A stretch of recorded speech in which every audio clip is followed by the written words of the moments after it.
નમસ્તે દર્શક મિત્રો. આજે આપણે વૃક્ષમાં ઈશ્વર છે એવું નરેન્દ્ર મોદીએ કહ્યું હતું.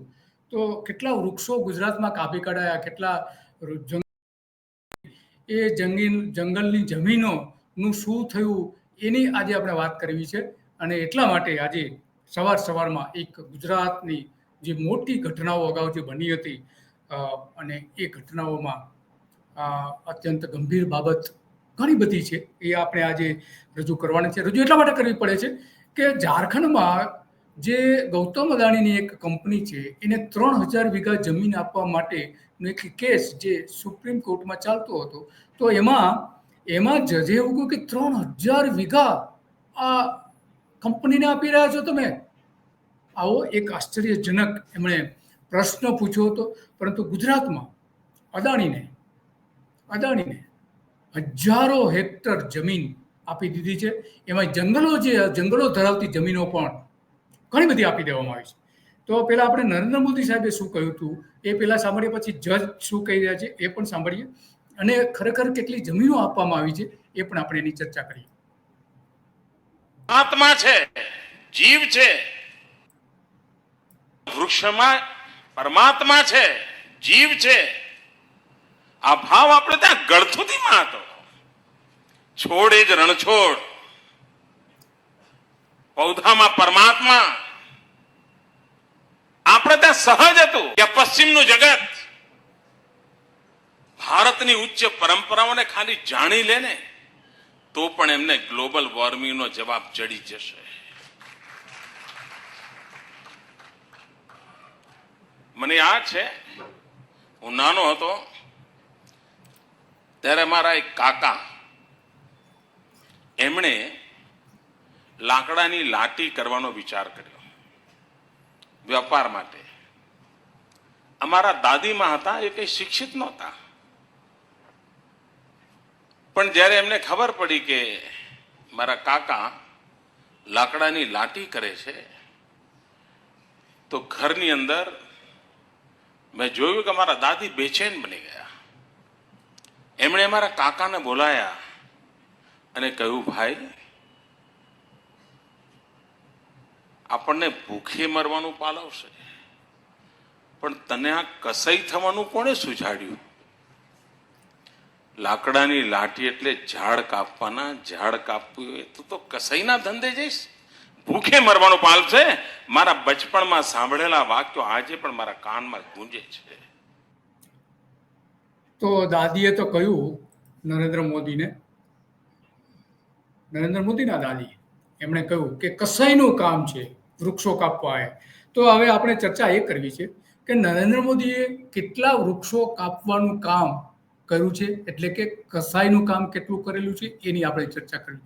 પહેલી વાત તો એ કે અદાણીના મુન્દ્રા બંદરમાં મુન્દ્રા સેજ અને મુન્દ્રા બંદર ને એ બધું છે, એની 8 ગામની લગભગ 6000 હેક્ટર જમીન આપી દીધી હતી. 6000 વીઘા જમીન, અને લગભગ એ 1575 હેક્ટર જમીન થતી હતી. તો 6000 વીઘા જમીન તો ત્યાં જ આપી દીધી હતી. ત્યારે આ આશ્ચર્ય નહોતું થયું.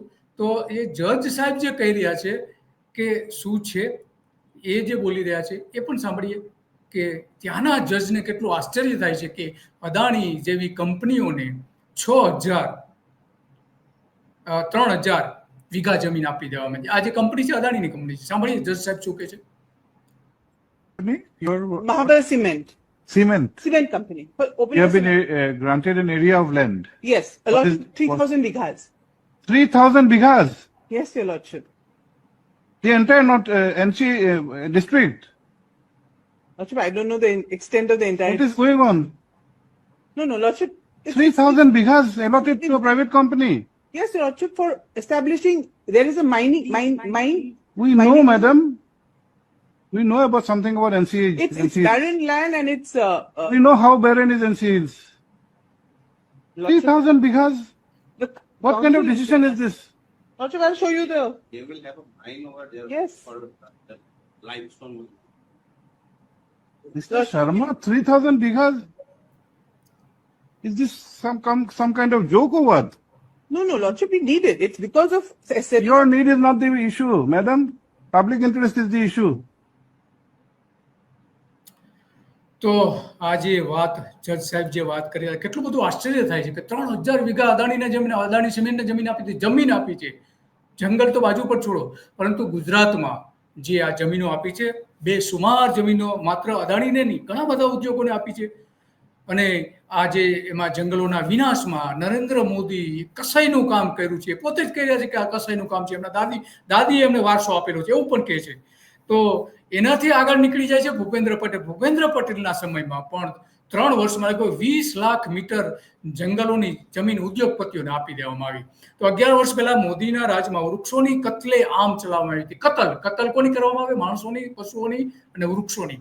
તો મોદી સરકારે 3 જિલ્લામાં ઉદ્યોગ અને જંગલની 2211 હેક્ટર જમીન એ સમયે એક જ સમયે આપી હતી, જેમાં Essar, Adani, Dutch fashion limited, Vodafone, Essar જે કંપની છે એને સહિતના લગભગ 17 ઉદ્યોગપતિઓ થતા હતા કે જે 2211 હેક્ટર જમીન થતી હતી.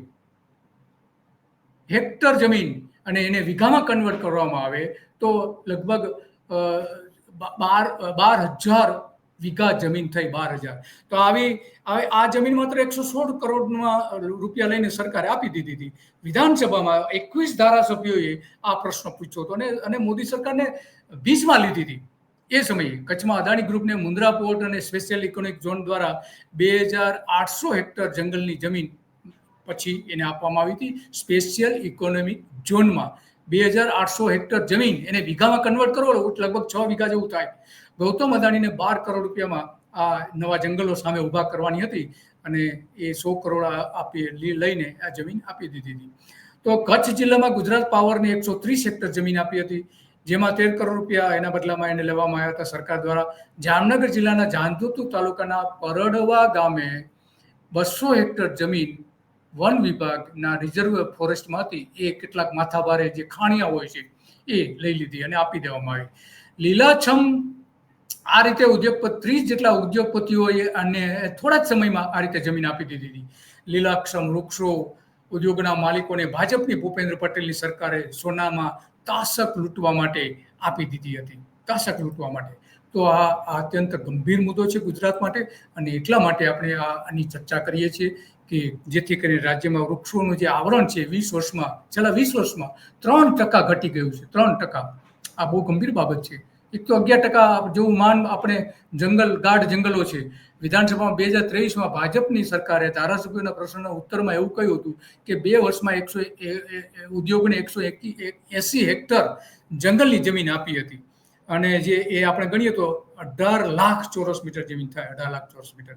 અને એટલા માટે માત્ર એક ચોરસ મીટરના 437 રૂપિયા જ ભાવ ગણેલો. માત્ર ને માત્ર 437 રૂપિયા. 18 કરોડમાં 78 કરોડમાં એ જમીન આપી દીધી. અને એટલા માટે 2021માં પણ એવું જ કરવામાં આવ્યું. 21 ઉદ્યોગપતિઓ અત્યારે ટાંપીને બેઠા હતા 172 હેક્ટર જમીન મેળવવા માટે. એમાંથી મોટાભાગની જમીનો આપી દીધી હોવી જોઈએ. આપણી પાસે પરફેક્ટ એની વિગતો નથી, પરંતુ 2022માં 9 ઉદ્યોગોને જંગલની લીલાછમ જમીનો, જંગલોના લીલાછમ વૃક્ષો ધરાવતી જમીનો આપી દીધી. ત્યાં વૃક્ષોની કતલેઆમ ચાલી હશે અને લગભગ 7.35 હેક્ટર જમીન એ થતી હતી.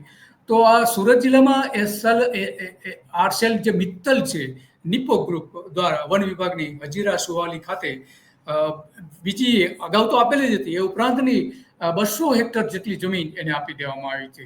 અને ગેરકાયદેસર જે દબાણ જે કરેલું હતું કંપનીઓ દ્વારા, એમાં 93 હેક્ટર જમીન એ રીતે આપી દેવામાં આવી છે. કચ્છના આંધો ગામે 206 હેક્ટર બિન જંગલની જમીન મેળવવામાં આવી હતી. એના બદલામાં અલગ અલગ કંપનીઓ દ્વારા. જંગલ ખાતાના અહેવાલ મુજબ 2022માં ગુજરાતમાં 10 વર્ષમાં 2869 ચોરસ કિલોમીટર વિસ્તારમાંથી વૃક્ષો કાપી કાઢવામાં. ચોરસ કિલોમીટર, 3000 ચોરસ કિલોમીટર. જજ સાહેબને માત્ર 3 વીઘામાં જો આટલું બધું આશ્ચર્ય થતું હોય તો અહીંયા તો જજ સાહેબનું આશ્ચર્ય નથી થતું એવું જ થયું ને. વૃક્ષોના આવરણમાં ગુજરાત દેશમાં 6ઠ્ઠા નંબર ઉપર અત્યારે છે. સુરતમાં જે એસ્સાર કંપની જે છે, એસ્સાર સ્ટીલ કે જ્યાં લોખંડ બનાવે છે, એને 34 હેક્ટર જમીન આપી હતી. અને એ રીતે ટાટા ટેલિકોમને પણ ત્યાં જમીન આપી હતી. કચ્છમાં વોડાફોનને પણ 10 હેક્ટર જમીન આપી હતી. એ રીતે જમીન આપી હતી. અને સુરતમાં એસ્સારને જે 4 હેક્ટર, લગભગ 5 હેક્ટર જેટલી જમીન એ રીતે આપી હતી. તો તો આ જે વિસ્તારોમાં જે જંગલની જમીનો આપી દેવામાં આવે છે ત્યાં જો 3 વીઘામાં આ જજ સાહેબને આટલું બધું આશ્ચર્ય થતું હોય તો અહીંયા તો કોઈનો હિસાબ નથી કેટલી જમીન જંગલની જમીન કેટલી આપી દેવાની. સરકાર પાસે પણ એના ડેટા પૂરતા ડેટા નથી. તમામ ડેટા જો માંગવામાં આવે, નરેન્દ્ર મોદી મુખ્યપ્રધાન બન્યાથી વડાપ્રધાન બન્યા પછી છેલ્લા 25 વર્ષમાં જો વિગતો માંગવામાં આવે તો સરકાર પાસે પણ એ વિગતો નથી. અને એટલા માટે આ આપણે ચિંતા વ્યક્ત કરવી પડે છે.